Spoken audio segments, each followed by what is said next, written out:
Muitas vezes precisamos traduzir do original em inglês para fazerem sentido no contexto do vídeo.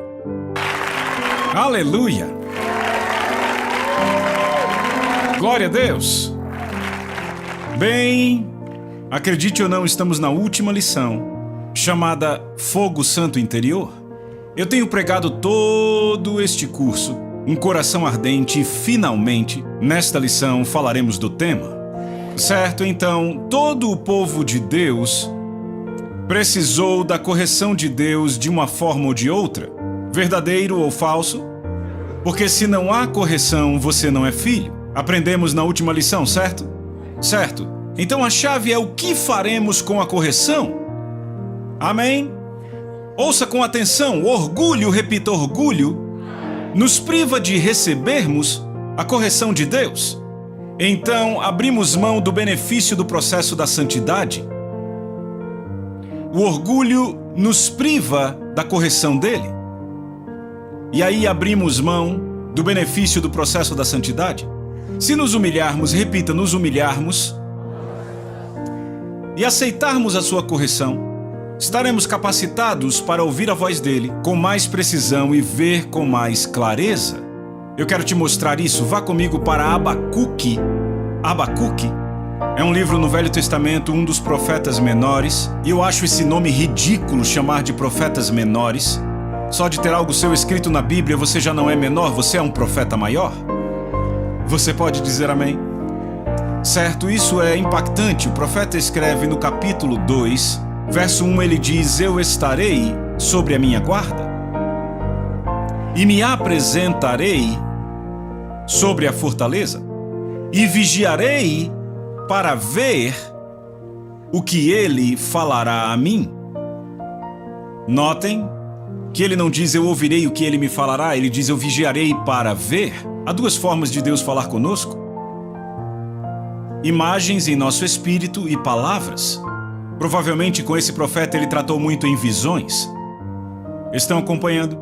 Minha esposa é bem assim, Deus dá muitos sonhos a ela, é assim que ele fala com ela. Já comigo ele disse logo que casamos, eu falarei com a sua esposa muitas vezes por sonhos, com você, pela minha palavra em seu espírito. Sabe, obviamente esse profeta tinha muitas visões. Vigiarei para ver o que ele falará para mim, agora vejam. E o que eu responderei quando eu for o quê? Quando eu for o quê? Não, fale bem alto, quando eu for o quê? Quando eu for corrigido. Então literalmente esse profeta está dizendo: eu vou ficar sobre a fortaleza e observar como devo responder quando for corrigido. Não é maravilhoso? Você vê como esse profeta entendeu a importância da correção? Veja, Isaías era outro que era assim. Vá para Isaías capítulo 6 e eu quero ver o versículo 1. Lemos: no ano em que o rei Uzias morreu, eu vi o Senhor assentado num trono, alto e exaltado, e a aba da sua veste enchia o templo. Veja, isso aconteceu em 740 a.C. O nome dele era Isaías ben Amós. A maioria de nós o conhece como profeta, mas poucos sabem que ele também era sacerdote. A nação estava em crise naquela época. Eu acredito que ele foi ao templo, e quando chegou ao templo, instantaneamente ele foi transportado para fora do seu corpo e caiu bem no meio da sala do trono de Deus. Agora, ali está ele na sala do trono de Deus, e sabemos ele tinha que estar no Espírito porque viu o Senhor em sua glória. Correto? Ninguém pode ver o Senhor em sua glória em carne e viver, mas ele está literalmente no trono, contemplando a aba da sua veste, enchendo o templo, que fala da presença gloriosa. Está acompanhando? Agora, eu quero falar algo aqui antes de nós avançarmos. Anos atrás, eu estava lendo essa passagem na Bíblia e eu comecei a pensar nisso. Eu disse, sabe, Isaías teve uma visão fresca da glória do Senhor. Você está acompanhando? Na sala do trono. E eu comecei a orar e eu disse, Senhor, ele era um santo do Velho Testamento e eu sou um santo do Novo Testamento. E se ele pôde ter uma visão fresca da glória do Senhor como um santo do Velho Testamento, eu quero ter uma visão da glória de Jesus. E eu continuei a orar e comecei a pensar, sabe, é disso que eu preciso na minha vida. De uma visão de Jesus, porque me veio uma passagem em 2 Coríntios 3, verso 18, que diz que somos transformados de glória em glória à medida que o contemplamos. Então, ao contemplarmos o Senhor, é como somos transformados de glória em glória. E eu disse, é disso que eu preciso na minha vida. E eu disse, Senhor, é disso que a Igreja da América precisa? De uma visão fresca da glória dele? E então eu comecei a clamar a Deus por vários minutos. Senhor, me dê uma visão da sua glória, eu preciso de uma visão fresca da sua glória. Senhor, dê à Igreja Ocidental, uma visão da sua glória, nos dê uma visão da sua glória. E de repente o Espírito Santo disse para mim, não foi assim que eu comecei o versículo. E eu fiquei confuso, eu disse, o quê? Ele disse, eu não comecei assim, volte e leia. Então eu voltei e li. E eu li, no ano em que o rei Uzias morreu, eu vi o Senhor, e o Espírito Santo disse, pare! Ele disse, Uzias teve que morrer antes de Isaías ter uma visão minha. E eu disse, quem é esse cara Uzias? Agora, quantos sabem que o Senhor não responde algo quando é muito óbvio? Ele simplesmente diz, vai e encontre. Então eu encontrei o cara, coloque o marcador aí e vá comigo para 2 Crônicas 26. 2 Crônicas 26. E você vai descobrir que Uzias foi um dos reis de Judá. Quantos se lembram que Israel foi dividida em 2 reinos, certo? Ao norte o reino de Israel, ao sul de Judá. Israel, sua capital era Samaria. Judá, a capital era Jerusalém. E Judá era governada pelos descendentes de Davi, certo? Então Uzias foi o 10º rei de Judá. Ele foi um descendente direto de Davi. Então quando Uzias tinha 16 anos, o seu pai morreu. O nome do pai era Amazias. Então Judá teve Uzias como rei no lugar do seu pai Amazias. E a Bíblia diz que ele buscou ao Senhor. Veja, vamos ler isto aqui, verso 4. E ele fez o que era certo aos olhos do Senhor. Agora eu quero fazer uma pergunta e eu quero a resposta de todos. Será que ele era um rei bom ou um rei mau? Eu não ouvi todos. Um rei bom, certo? Agora veja. Tal como seu pai Amazias, verso 5, e buscou a Deus durante a vida de Zacarias, que o instruiu no temor de Deus. E enquanto ele buscou o Senhor, Deus o fez prosperar. Agora olhe para mim, enquanto ele buscou o Senhor, Deus o fez prosperar. Não enquanto ele buscou a aprovação do seu povo. Não enquanto ele buscou o bem para o seu país. Não enquanto ele buscou o sucesso para o seu ministério. Enquanto ele buscou o próprio Senhor, Deus o fez prosperar. Agora só um segredinho aqui para os estudantes. Se você buscar a Deus, você será bem-sucedido. Se você estiver no caminho do que foi chamado para fazer.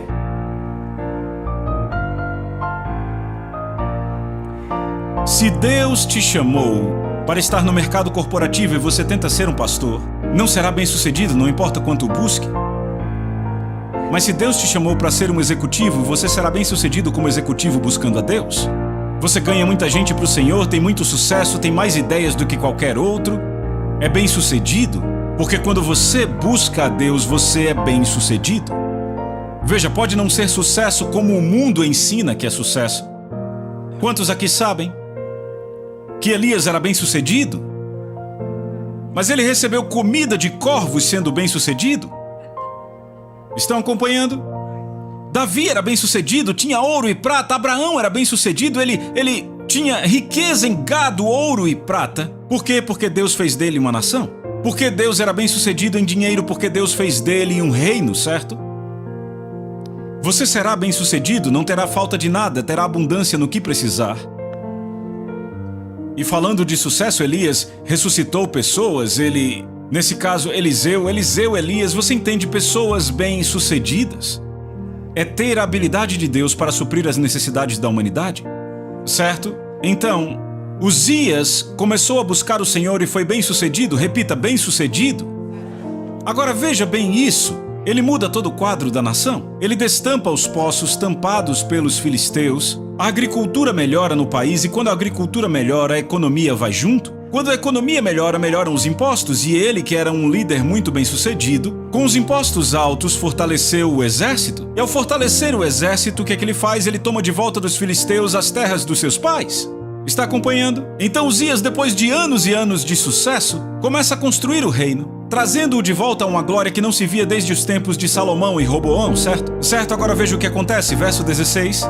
Mas quando se tornou poderoso, repita, poderoso. Veja, ele se tornou poderoso e o seu coração se elevou. O que significa isso? Eu não ouvi. O que significa? Orgulho. Agora veja. Seu coração se elevou para a sua destruição. Ele transgrediu contra o Senhor, entrando no templo do Senhor e queimando incenso no altar. Então o sacerdote Azarias foi atrás dele. Com outros 80 corajosos sacerdotes o enfrentaram e disseram: não é certo que você, Uzias, queime incenso ao Senhor. Isso é tarefa dos sacerdotes, filhos de Arão, consagrados para queimar incenso. Saia agora do santuário, pois você foi infiel e não será honrado pelo Senhor. Então Uzias, com o incensário na mão, pronto para queimar o incenso, irritou-se e indignou-se contra os sacerdotes e na mesma hora, diante do altar, morreu de lepra. Uzias se tornou poderoso, ficou com orgulho no coração. Eu quero fazer uma pergunta e eu quero que todos respondam. Quando o orgulho entra no coração, você quer ser menos ou mais espiritual?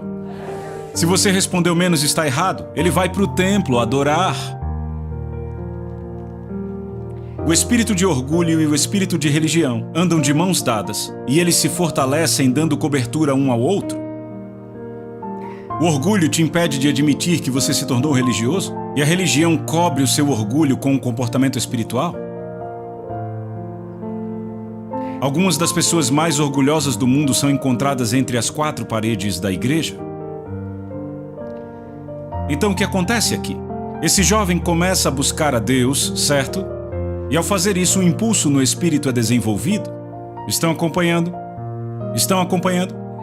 E então, como resultado, vem o sucesso, certo? E agora ele começa a olhar para tudo que Deus fez através dele e ele para de fazer o que fez originalmente para causar aquele impulso. Buscar a Deus. Mas pelo impulso ser o que é, ele continua avançando por causa do que fez, mesmo tendo parado de fazer. E aí cai. Estão acompanhando? Veja, a lepra no Antigo Testamento representa o pecado manifesto no Novo.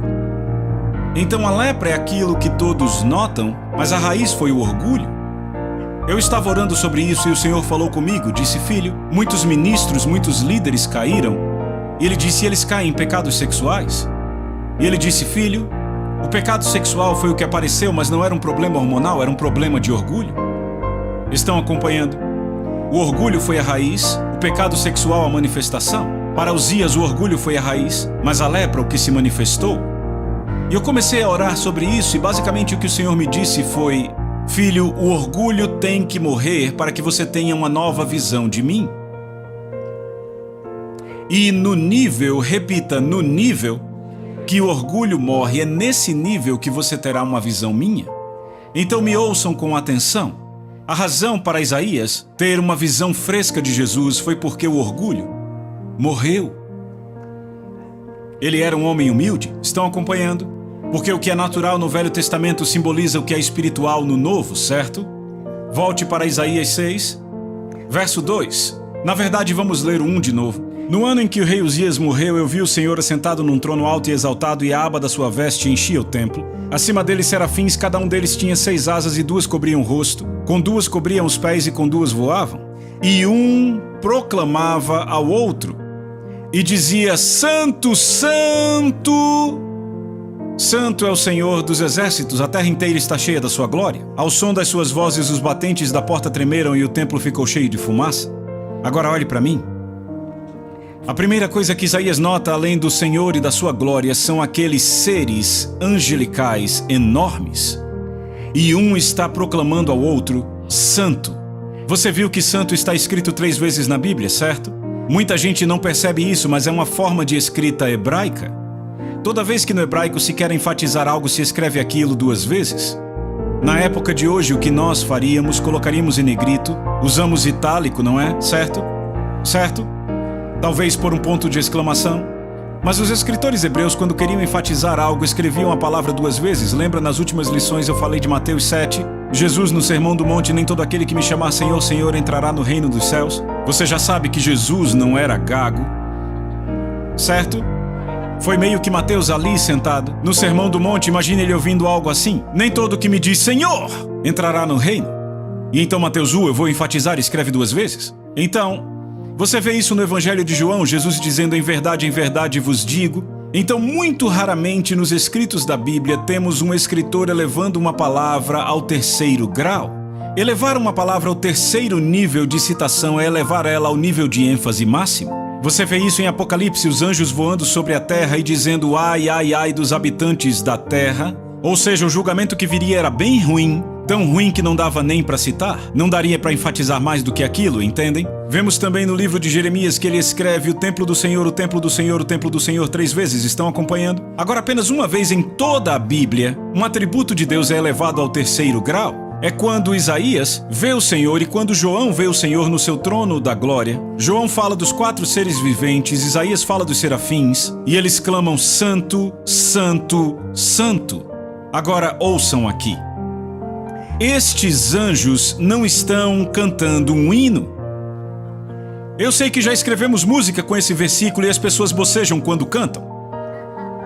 Não estão fazendo uma música para que Deus se sinta bem consigo mesmo.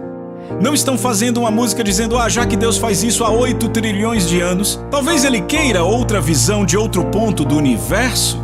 Não é o que estão fazendo, eles estão respondendo ao que estão vendo. Cada momento que outra glória da faceta de Deus é revelada, tudo o que conseguem fazer é gritar, Santo! Veja, eles estão gritando tão alto que estão chacoalhando os batentes de um prédio que suporta bilhões de pessoas no céu. Sabe que isso me lembra que os batentes são a parte mais estável de uma estrutura? Eu morava na Flórida e quando tinha furacões, os burros que não abandonavam suas casas, os engenheiros diziam, fiquem perto dos batentes, a parte mais estável das suas casas. Agora, o que me impressiona é notar que aqueles anjos não estavam proclamando poder, poder, poder. Será que Deus é poderoso? Mas não era o que proclamavam, nem proclamavam amor, amor, amor. Será que Deus é amor? Sim, a Bíblia diz Ele é amor, mas não clamavam amor, nem clamavam luz, luz, luz. Ele é luz? Sim, Ele é luz. Nem clamavam fiel, fiel, fiel. Deus é fiel? Sim, Ele é. Mas qual é o atributo de Deus que se destaca sobre todos os outros atributos? A sua santidade. Porque você tem que entender que a revelação da glória dele é a sua santidade. Você está acompanhando? Agora veja o que acontece com Isaías quando ele vê isso. Você está pronto? Veja o verso 5. Então eu disse, ai de mim! Você está vendo? Estou perdido, pois sou um homem de lábios impuros e vivo no meio de um povo de lábios impuros, e os meus olhos viram o Rei, o Senhor dos Exércitos. Olhe para mim. Sabe o que me impressiona? Isaías é um pregador da justiça. Se você lê Isaías 3, 4, 5, vai vê-lo pregando fortes mensagens para aqueles que eram desviados em Israel. Ele disse, ai dos bêbados, ai dos orgulhosos. Mas então você vai para Isaías 6 e ele tem um vislumbre do Senhor na sua glória, e não é mais ai dos bêbados, não é mais ai dos orgulhosos, agora é ai de mim. Sabe o que está acontecendo aqui? Isaías, pela primeira vez na sua vida, teve a percepção de quem era aquele a quem ele de fato estava servindo.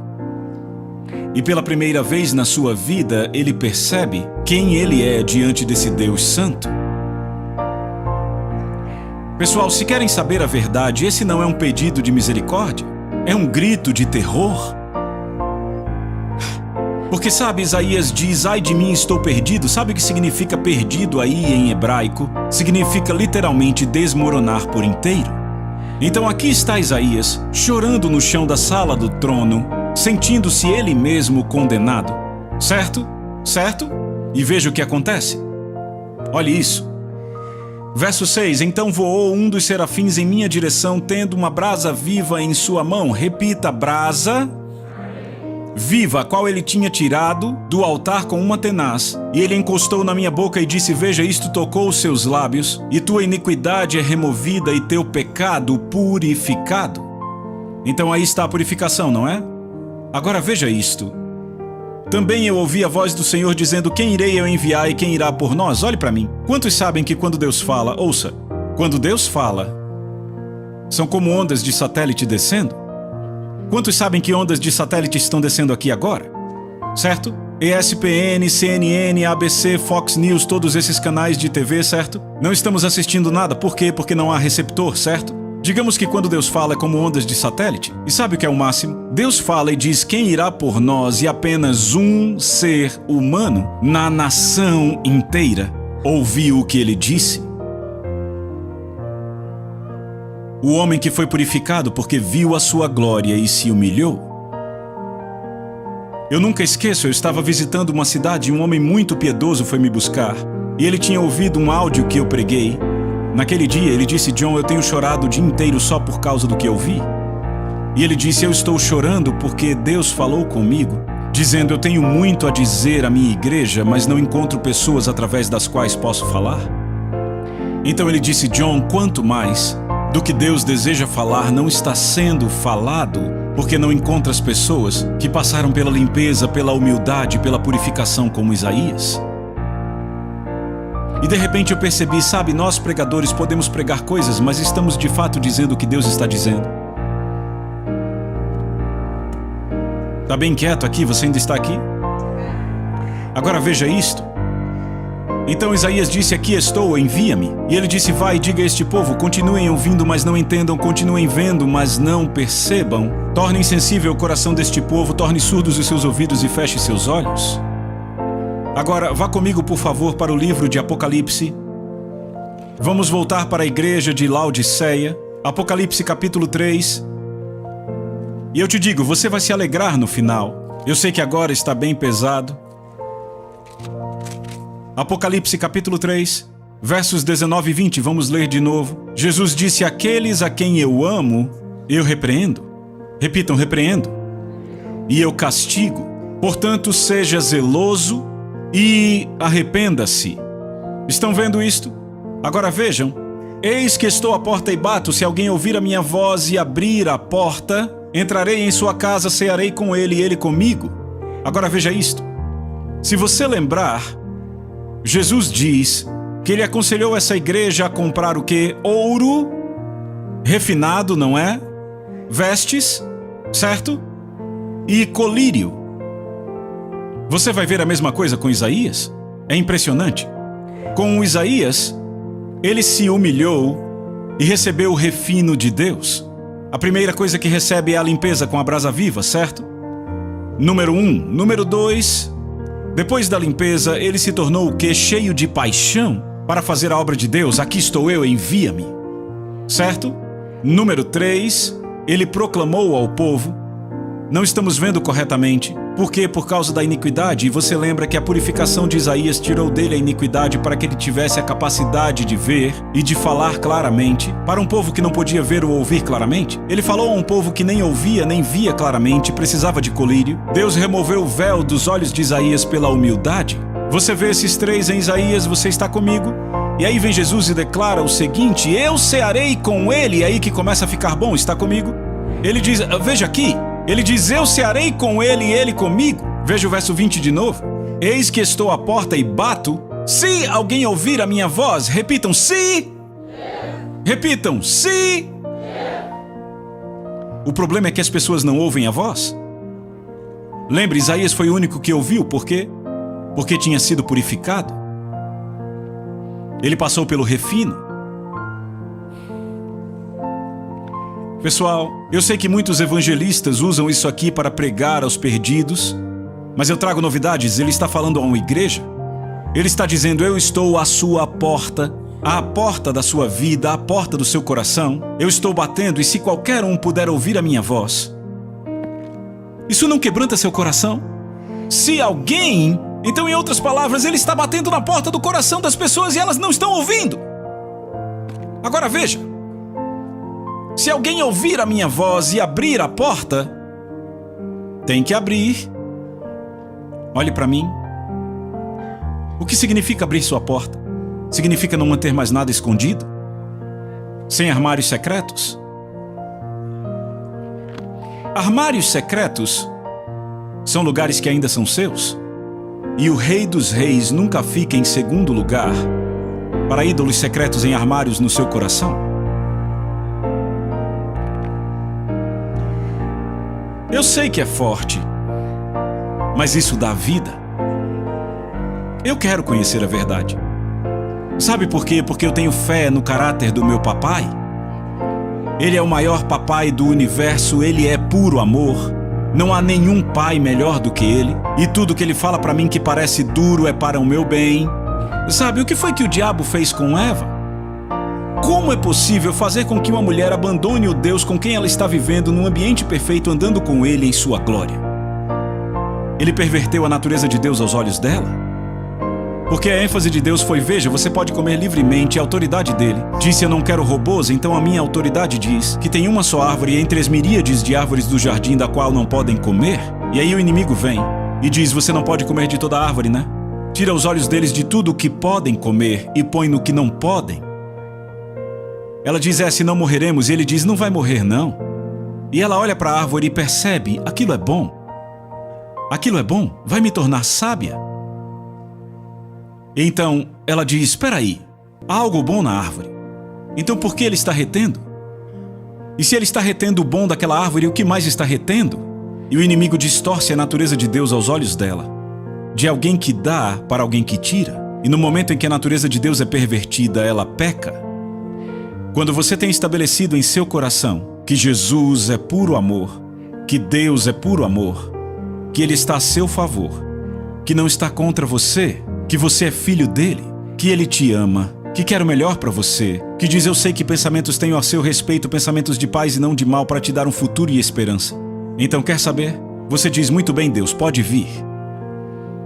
Porque eu vou dizer a qualquer um que eu sei que genuinamente me ama: pode vir com tudo o que eu aguento. Por isso que você ama o seu pastor aqui tanto. Ele fala de forma direta, às vezes dura, mas você sabe que este homem te ama. Por isso que você continua voltando. Porque às vezes você pensa: rapaz, essa foi forte. É melhor ouvir ele falar sobre bênçãos. Mas ele também se levanta e exorta vocês porque isso é tão rico. Eu sei, pode ser forte. Não é verdade? Eis que estou à porta e bato. Se alguém ouvir a minha voz e abrir a porta, entrarei em sua casa, cearei com ele. Repita: cearei com ele. Veja, ele é o pão vivo que desceu do céu, não é verdade? Ele é o pão vivo que desceu do céu, não é verdade? Sabe o que Jeremias diz? Vá para Jeremias 15, eu vou te mostrar algo e isso vai ficar muito bom. Jeremias 15, você está gostando? Jeremias 15, encontrei as tuas palavras e logo as comi. E tuas palavras foram para mim a alegria e o júbilo do meu coração, pois eu sou chamado pelo teu nome. Jesus disse: se ouvir a minha voz, eu entrarei e cearei contigo e você comigo. Ele é o verdadeiro pão vivo. Jeremias disse, está no Velho Testamento: encontrei tuas palavras e as comi, falando da palavra viva de Deus, entendem? Entendam, Jeremias foi outro como Isaías. Ele passou pela purificação de Deus, não é verdade? Não é verdade? Como Moisés, ele não desejava o sistema do mundo. Se quer alguém perseguido, ele foi perseguido. Por pregar o coração de Deus ao povo, que era morno e amava aquele estado das coisas, foi perseguido, certo? Não foi assim? Agora vá para Jeremias 20, eu vou te mostrar algo impressionante. Jeremias foi um homem que passou pelo refino, ele foi perseguido, pregou a palavra de Deus para um povo morno e por isso foi perseguido, certo? Veja em Jeremias 20, versículo 8. Sempre que falo é para gritar que há violência e destruição. Agora veja, ele diz: por quê? Repita: por quê? A palavra do Senhor trouxe a mim insulto e censura diariamente, ou seja, sua mensagem era forte, certo? Então eu disse: eu não vou mais mencioná-lo, nem sequer falar o seu nome. Olhe para mim. Esta é uma promessa furada. Eu não vou pregar mais não, quanto mais eu prego, mais problema eu tenho. Certo? Quantos pregadores podem dizer isso hoje? Quanto mais eu prego, mais problema eu tenho. Mas ele continua dizendo: mas a sua palavra que está no meu coração é como o quê? É como um fogo ardente trancado em meus ossos. Eu me cansei de tanto me conter e não aguento mais. Sabe, ele diz: eu tentei deixar de lado, tentei parar de pregar, mas não consegui porque a palavra dele queima dentro de mim como um fogo trancado em meus ossos. Sabe, tem vezes, é sério, tem vezes que eu penso: John, simplesmente fica quieto. Não fala nada. Só fica quieto e aí não vai ter nenhum problema. E eu não consigo. E aí eu digo: mas a Bíblia diz, e eu penso: ih, rapaz, vamos nós de novo. Sabe, eu vou te dizer, isso é aquele eu fraquinho e estúpido dizendo: fica quieto, não fala nada. Não me entenda errado, eu não estou falando de pessoas acima de mim, estou falando de pessoas do meu nível ou abaixo. Não é seu papel levar correção a um pai. A Bíblia diz: não repreenda, mas trate-o como um pai. Eu lembro quando eu era jovem e burro no Senhor, trabalhando no ministério. Eu lembro meu querido pastor presidente, graças a Deus pela paciência dele comigo. Eu queria corrigi-lo no encontro de pastores. Eu dizia: mas pastor, a palavra de Deus diz. Eu era além de burro. E aí depois eu vi a sabedoria dele e percebi: tem outro lugar na palavra que diz isso aqui, agora você entende, cara. E graças a Deus ele foi paciente comigo. Mas sabe, eu estou falando de situações em que eu sei que eu tenho um irmão, alguém a quem Deus me enviou para falar, que está pondo tudo em risco. Sabe, eu nunca me esqueço de quando eu fui convidado para uma escola bíblica. Era uma igreja grande, uma escola bíblica grande de nível nacional. E... eu nunca vou esquecer enquanto eu viver. A liderança da escola me ligou. Pelo celular, eu estava na Califórnia e disse: John, eu quero que você saiba que eu estou me divorciando. Você não vai mais ver eu e o meu cônjuge juntos, estamos seguindo caminhos ministeriais diferentes. A gente não consegue mais nem assistir nada juntos. Eu estou ligando para os amigos, avisando que a gente está se divorciando. E eu estava chocado. Líder de uma escola bíblica, certo? Pastoreando uma igreja, certo? Ministério Nacional. E eu no telefone, eu estava chocado de tal forma. E eu fiquei andando ali, e aí o Senhor: você sabe o que tem que fazer? Eu disse: eu sei o que eu tenho que fazer, só preciso saber como falar. Então na manhã seguinte eu liguei, e eu já fui logo dizendo: eu só queria perguntar, algum de vocês cometeu adultério? Não, é que a gente só não se entende mais, sabe? A gente não se entende. Aí vamos separar os caminhos, sabe? Ministério, essas coisas, sabe? Eu disse: vocês estão errados. Eu disse: isso é errado. Eu disse: como você vai ficar diante dos alunos da escola bíblica dizer para resistirem ao diabo, quando você se divorcia do seu cônjuge porque não se entendem, não assistem mais nada juntos? E aí de repente, a pessoa disse: você não tem compaixão, e desligou o telefone na minha cara. 30 minutos vem a ligação e eles cancelaram seu convite. Eu disse: eu sabia que fariam, mas não sabia que seria tão rápido. Eu já sabia que aquilo ia acontecer. Mas sabe, 3 meses depois eu estava falando com outro ministro de nível nacional. Ei, eu estava lá quando você fez aquela ligação, falando da escola bíblica. E eu disse: ele disse: seu nome tá queimado lá, hein? E eu disse: tudo que eu estava tentando era falar a verdade. E aquele ministro olhou para mim e ele disse: eu sei, mas seu nome continua queimado. E eu disse: quer saber, eu fiquei com tanta raiva daquelas pessoas. Sabe, eles estavam ligando para todos os amigos, dizendo como se divorciariam, certo? E todos: vamos orar por vocês. E eu estava simplesmente tentando ajudar.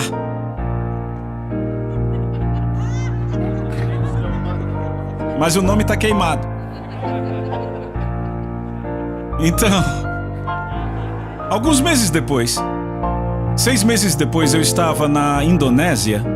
Minha secretária me liga: olha, aquela pessoa te ligou, quer falar com você já. Era a pessoa. Eu disse: sabe, se eu falar daqui da Indonésia vai ser uma longa ligação e eu não quero gastar esse dinheiro de ligação. Quando eu chegar eu falo. E aí quando eu cheguei da Indonésia, a primeira coisa que eu fiz foi ligar para a pessoa. John, sabe o que aconteceu comigo depois que eu desliguei o telefone na sua cara e cancelei o convite? Não, sei não. 1 mês depois, os meus rins falharam. E eu fiz o meu primeiro tratamento de diálise. Eu acordei, eu pensei: o que é que eu estou fazendo me divorciando do meu cônjuge? E essa pessoa ligou para todo o time, ligou para toda a igreja, disse: eu estou me arrependendo, eu estava fazendo tudo errado. E ela disse: ei, era uma mulher. Ela disse: eu disse a eles que você me ligou e me corrigiu, que eu desliguei na sua cara, eu estava errado e que eu imploraria para você voltar. Eu disse à igreja e à escola bíblica que eu imploraria que você voltasse. Eu disse: eu vou. E sabe, eles se apaixonaram de novo. E o marido morreu alguns anos depois de aneurisma cerebral. E ela chorou e eu passei horas aconselhando ela no telefone, ajudando a superar a falta do marido. E ela disse, sabe, John, eu nem acredito que um dia eu quis me divorciar dele. Entendem o que eu digo? Quando a palavra queima nos seus ossos, você não consegue retê-la. João Batista foi outro que Jesus disse sobre João Batista que ele era uma candeia que queimava, certo? Sabe, quando João Batista era jovem, seu destino óbvio seria ir e fazer o quê? Estudar com Gamaliel, a grande autoridade de Jerusalém. Todos os seus amigos estudariam com Gamaliel e um dia Deus disse deserto. E ele, o quê? Deserto? E Deus, deserto? E ele, não, se eu for pro deserto eu serei um Zé Ninguém. Eles receberão diplomas e ministérios e eu vou abandonar meu chamado. E Deus, deserto. E João obedeceu a Deus e foi para o deserto, e a Bíblia diz que a palavra do Senhor veio a ele, e ele era uma candeia que queimava e todos vinham para ouvi-lo. Agora vejam isto. Nós somos chamados para arder com o fogo da glória de Deus, assim como Moisés, Isaías, João, Paulo e tantos outros. Mas isso nunca vai acontecer se nós não nos separarmos do mundo. Este é o foco deste curso inteiro. Isaías diz, ei, levante e brilhe, porque a glória do Senhor, ela nasce sobre ti. Ele não diz que ela morre, ela nasce sobre ti, certo? E ele diz, porque as trevas cobrem a terra e a escuridão os povos. Isso não é o milênio, o reino de Cristo, certamente não é o céu. Ele está falando da nossa vida agora. E ele diz que nesse tempo de vida ele trará a sua glória. Porque ele diz em Isaías, eu glorificarei a casa da minha glória. Tem outro versículo que diz, e eu li esse versículo lá no primeiro ensino, que diz que 10 homens agarrarão a barra das vestes de um judeu, no nosso caso de um crente, e dirão, nos leve ao seu Deus. Assim como Pedro, quando o fogo de Deus veio, será que ele disse, olha, estamos num avivamento, peraí que eu vou explicar tudo isso para vocês? Não. Ele disse, isto é aquilo que se profetizou porque todos viam fogo sobre ele, entende? Ei, você entendeu? Nós não teremos mais tempo, mas você pode ler no livro Um Coração Ardente que Deus diz que haverá 2 tipos de pessoas nos últimos dias. O primeiro tipo é aquela pessoa que está na igreja e é salva, mas o que faz? Ela reclama nas tribulações, repita, tribulações. Mas há outras pessoas nas mesmas tribulações que falam uns aos outros no temor do Senhor e um livro é escrito sobre elas. Eu quero que você abra comigo então no livro do profeta Malaquias, Malaquias capítulo de número 3. Deus diz que ele vai refinar a igreja com provações. Vocês têm dito palavras duras contra mim, diz o Senhor, e assim perguntam, o que falamos contra ti, Senhor? 14, dizem, é inútil servir a Deus, o que ganhamos quando obedecemos seus preceitos? Nos lamentamos diante do Senhor, consideramos felizes os arrogantes, pois prosperam os que praticam mal e escapam ilesos os que desafiam a Deus. Aqui está um monte de gente passando por provas e estão dizendo, sabe, aqueles pecadores ali estão felizes, contas bancárias cheias e a gente com uma prova atrás da outra. Deus diz, vocês estão reclamando com palavras duras contra mim, certo? Veja o versículo 16. Depois aqueles que temiam ao Senhor, repita, temiam ao Senhor, falavam uns com os outros e o Senhor os ouviu com atenção e foi escrito um livro de memória sobre eles, certo? Acerca dos que temiam ao Senhor e honravam o seu nome. Você viu isso? Ei, você viu isso? Verso 17, eles serão meus, diz o Senhor dos Exércitos, no dia que fizer minhas joias. Ei, o que é precioso passa pelo refino, não é verdade? Você está entendendo? Terei compaixão deles como o pai tem compaixão do filho que obedece. Vocês verão novamente a diferença entre o justo e o ímpio, entre os que servem a Deus e os que não servem. Ou seja, antes do refino não dava para saber a diferença entre quem amava a Deus e quem não amava. Selá. Capítulo 4, pois certamente vem o dia ardente como uma fornalha, repitam, ardente. Os arrogantes e malfeitores serão como palha, e o dia que está chegando os queimará, diz o Senhor. Não sobrará raiz ou galho algum, mas a vocês que temem o meu nome. O sol da justiça se levantará trazendo cura em suas asas. Repitam, o sol da justiça. Veja, não é um ser de justiça, é o sol da justiça. E o sol é o quê? Uma grande bola de fogo. Lembra de uma lição em que eu pedi para o Doug subir aqui? E eu mostrei como o Senhor estava vindo para o seu templo? Lembra disso? Ele está vindo como uma grande bola de fogo. O sol da justiça se levantará trazendo cura em suas asas, e vocês sairão e saltarão como bezerros soltos do curral. Depois esmagarão os ímpios, que serão como pó sob as solas dos seus pés. Está falando dos demônios, das forças das trevas. Veja, isto vai acontecer ao povo que, no meio das tribulações, continuarão meditando na palavra e falando uns aos outros a palavra de Deus, não é verdade? Assim como Jeremias. Agora vá para Lucas e eu vou te mostrar um exemplo real disso para encerrarmos. Evangelho de Lucas, capítulo 24. Lucas, capítulo 24, por favor. Jesus havia ressuscitado dos mortos, mas seus discípulos ainda não sabiam. Verso 13, 2 deles estavam viajando no mesmo dia numa vila chamada Emaús, a 11 quilômetros de Jerusalém. E eles conversavam, lembra, aqueles que temem ao Senhor falam entre si. Estavam em tempos difíceis, mas ainda falando a palavra do Senhor uns aos outros. Você está vendo? E conversavam a respeito de tudo o que havia acontecido. E enquanto conversavam e discutiam, o próprio Jesus se aproximou e foi com eles. Agora olhe para mim. Quando o Senhor se aproximou, quando falaram uns aos outros a palavra do Senhor porque o temiam. Aqui está outro selá. Um bom selá, você entende? Verso 27, começando por Moisés e todos os profetas, explicou-lhes o que constava a respeito dele em todas as Escrituras. Ele já estava para ir embora e disseram, por que você não fica e come conosco? E então ele vai e come com eles e daí começa a partir o pão, certo? Certo? Veja o verso 31. Então seus olhos foram abertos e o reconheceram, mas ele desapareceu da presença deles. E diziam uns aos outros, não nos ardia o coração dentro de nós, quando ele falava conosco, no caminho e quando nos expunha as Escrituras. Eles perguntaram, não nos ardia o coração? Você está entendendo? O que Deus disse que aconteceria aos que temessem a Ele e meditassem em seu nome? Que o sol da justiça viria? Entenda, o sol da justiça. Eu vou te dizer o que você deve fazer. Em tempos de provações. Tempo de provação não é tempo de você reclamar pelo que está passando. É o tempo de encontrar alguém que falará a palavra de volta para você. E vocês começam a conversar sobre a palavra. É onde você vai encontrar conforto e é onde encontrará o seu fogo. Não é o que fazemos em tempos de prosperidade. Não é o que fazemos em tempos de sucesso, em dias de sol claro, que molda nosso caráter. É o que fazemos quando estamos no meio da fornalha, com provas e tribulações ao nosso redor. A forma como lidamos com isso determina se teremos um fogo queimando em nosso coração. Mas lembre, a única maneira do fogo arder é se você buscar a santidade no temor do Senhor. Se você quer saber o resumo de toda a mensagem desse livro, o resumo é o seguinte: tema a Deus, guarde seus mandamentos e busque a santidade. Fazendo isso, você terá a passagem para o monte, e ao chegar no monte, você não poderá evitar ouvir a voz de Deus. Amém?